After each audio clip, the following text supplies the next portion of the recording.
और आइए अब बात किसान आंदोलन की। किसान आंदोलन का आज 23वां दिन है। अन्नदाता अपनी मांगों को लेकर डटे हुए हैं, अड़े हुए हैं। वहीं आपको बता दें, सुप्रीम कोर्ट की तरफ से भी इस मामले को सुलझाने की कोशिशें अब तेज हो गई हैं।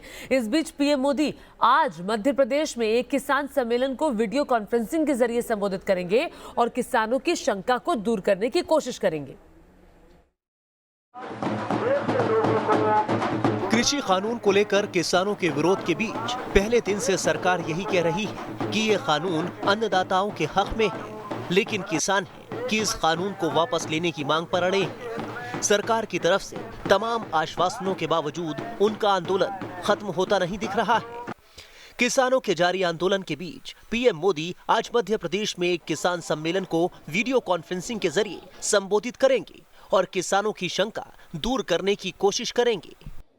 सभी अड़चनें हटाई जा रही हैं। इन दीवारों के हटने के बाद, इन रिफॉर्म्स के बाद किसानों को नए बाजार मिलेंगे, नए विकल्प मिलेंगे, उन्हें टेक्नोलॉजी का ज्यादा लाभ मिलेगा। जो छोटे छोटे जमीन के टुकड़ों पर जिंदगी पालता है, उस किसान का भला होगा। उधर पीएम मोदी ने ट्वीट करते हुए उस चिट्ठी का भी किसानों से जिक्र किया है जो कृषि मंत्री ने किसानों के नाम लिखी है। किसानों से नरेंद्र तोमर ने उस चिट्ठी को पढ़ने की गुजारिश की है। उस चिट्ठी में कृषि मंत्री ने क्या लिखा है, ये आपको आगे दिखाएंगे। वहीं सुप्रीम कोर्ट की चौखट तक पहुंच चुके इस मामले में सुप्रीम कोर्ट सीधे हस्तक्षेप से इनकार कर चुका है। चीफ जस्टिस शरद अरविंद बोबडे की अध्यक्षता में 3 जज गुरुवार को इस मामले की सुनवाई में बैठे। सुप्रीम कोर्ट ने दोबारा सुझाव दिया कि शायद कृषि विशेषज्ञों की मदद लेकर कोई बीच का रास्ता निकाला जा सके।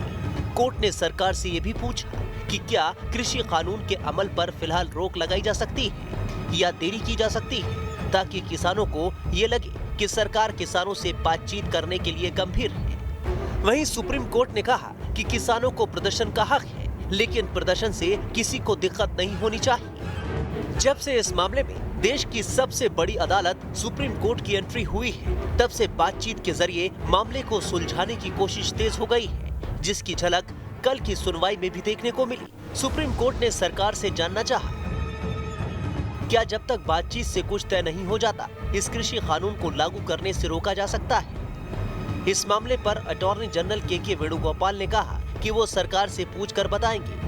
किसानों के वकील एपी सिंह ने कहा कि इस पूरे मामले का समाधान निकाला जाए।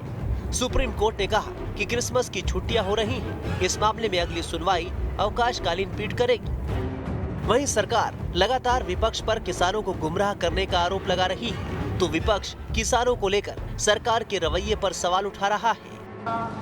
दूसरी तरफ खुद कृषि मंत्री नरेंद्र तोमर के संसदीय क्षेत्र मुरैना से करीब 1000 किसान दिल्ली में आंदोलन कर रहे किसानों को समर्थन देने के लिए पैदल मार्च करते हुए निकल चुके हैं।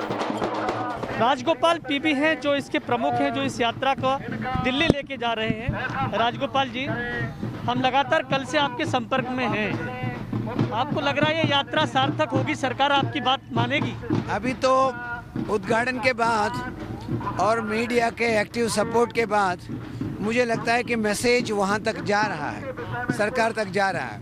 मेरी बातचीत भी हुई कृषि मंत्री जी से और मैंने उनसे कहा है कि कहीं हम लोग चल के आएंगे, लेकिन कहीं अगर बैठ के बात करने की गुंजाइश हो तो हम बैठ के बात करने के लिए भी तैयार हैं, क्योंकि हम किसी पार्टी विरोध में नहीं है, हम नीति विरोध में हैं।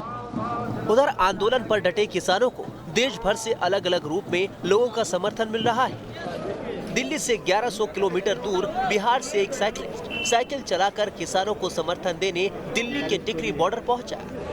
वहीं बागपत के बड़ौद कस्बे में हुई सर्व खाप पंचायत ने किसानों को समर्थन देते हुए बड़ा ऐलान किया है।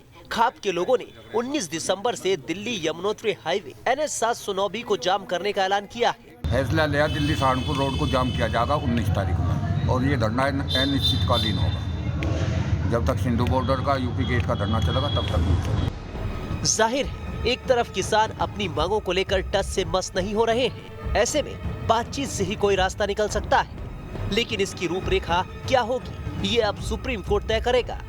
हालांकि ये भी हकीकत है कि 6 दौर की बातचीत बेनतीजा रही है, लेकिन बातचीत ही एकमात्र रास्ता है। Team news nation.